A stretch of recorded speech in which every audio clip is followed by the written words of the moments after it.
છોટાઉદેપુર જિલ્લાના જબુગામ ખાતે સર્જાકસમાં સિમેન્ટ ભરેલું મિક્સર મશીનની સામે હાઈવા ડમ્પર આવતા બ્રેક મારી કંટ્રોલ કરવા ગયા છતાં પણ સાંકડા નાળાના લીધે સર્જાકસ્માત બોલેલી છોટાઉદેપુર હાઈવે નંબર 56 પર બન્યો છે અકસ્માત।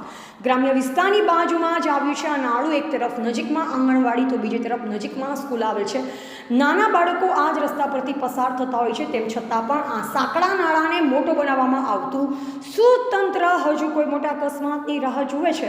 ચાલવા નીકળેલ એક શિક્ષકનું પણ આ સાંકડાના નાળા લીધે અકસ્માત સર્જાયો તેવી લોકચર્ચા છે, છતાં પણ તંત્ર દ્વારા નાળાને મોટું બનાવવામાં આવતું નથી।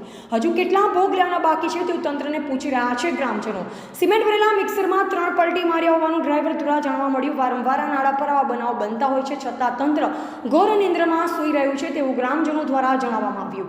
નાળાની હાલત જોતા સ્પષ્ટ દેખાઈ રહ્યું છે કે નાળા પર કેટલાક અકસ્માતો સર્જાશે। રાત્રિ દરમિયાન વધુ પડતા અકસ્માતો સર્જાતા હોવાથી કોઈને જાણ થતી નથી। આ બનાવ પણ રાત્રિના 12 થી 1ના સમયગાળામાં બન્યો હોવાનું સામે આવ્યું છે। તો શું તંત્ર દ્વારા નાળું મોટું બનાવવામાં આવશે કે પછી એ જ પરિસ્થિતિ રહેશે તે જોવું રહ્યું।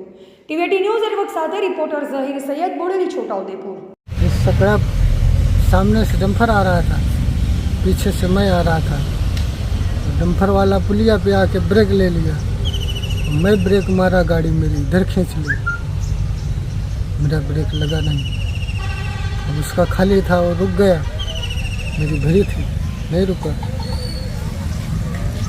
सामने से कौन सा डंपर था? रेती वाला।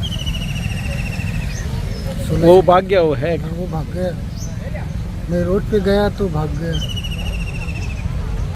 મારું નામ સુરેશ દેસાઈ, જબુગામનો રહેવાસી છું અને આ નાળાને લીધે વારંવાર અકસ્માત થઈ। ગામની વ્યક્તિને બી એક વખત અજાણ્યો માણસ ટક્કર મારીને મૃત્યુ પામેલો હતો, છતાં આજ લગીન તંત્રની નીંદ ઉડતી નથી કે કંઈ કામ થતું નહીં। વારંવાર પ્રેસ નોટ ને મીડિયામાં આપવા છતાં આજ લગીને કોઈ જ એનો ઉકેલ આવેલો નથી। અને આ તમે નજરે જોઈ શકો છો કે આની દશા શું છે।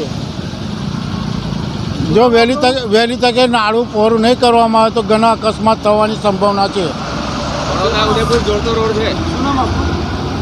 સુરેશકુમાર ગણપતસિંહ દેસાઈ, હું જબુગામનો રહેવાસી બોલું છું, પ્રદીપસિંહ ચાવડા। અહીંયા અમારું જે નાળું છે ગામના અડધા જ એ ઘણું સાંકડું હોવાથી વારંવાર અહીંયા અકસ્માત થયા કરે છે।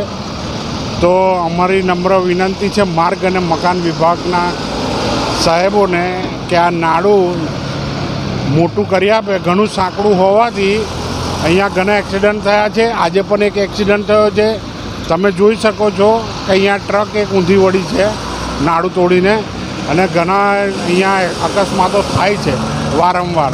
તો અમારી નમ્ર અરજ છે સાહેબોને કે અમારું નાળું આ થોડુંક મોટું કરી આપે।